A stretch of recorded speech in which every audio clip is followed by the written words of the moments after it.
রক্ষণাবেক্ষণের অভাবে মুখ থুবড়ে পড়েছে ডিজিটাল সিলেট সিটি প্রকল্প। 2 বছরের মাথায় বন্ধ হয়ে গেছে শহরের 126টি পয়েন্টে চালু করা ফ্রি ওয়াইফাই সেবা।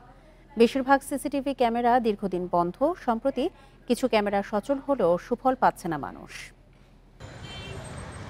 দেশের প্রথম ডিজিটাল নগরীর প্রতিষ্ঠার লক্ষ্যে 2018 সালে শুরু হয় ডিজিটাল সিলেট সিটি প্রকল্প।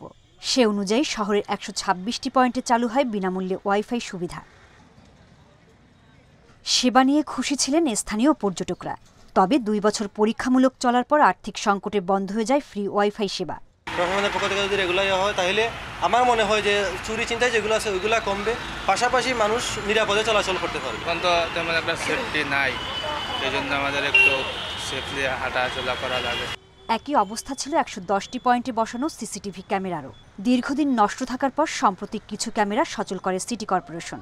এতে অপরাধী শনাক্তের কাজ সহজ হবে বলছে আইনশৃঙ্খলা বাহিনী। শহরের অধিকাংশ এলাকায় এই শহর ক্যামেরাগুলোতে এন্ট্রি এক্সিট সহ কভার করেছি। আমরা অপরাধীকে শনাক্ত করতে এবং আপনার যেগুলো আমাদের সন্দেহজনক কিছু ভেহিকেল যদি থাকে সেগুলোকে শনাক্ত করতে আমাদের এই ক্যামেরাগুলো ভালো কাজ দেবে।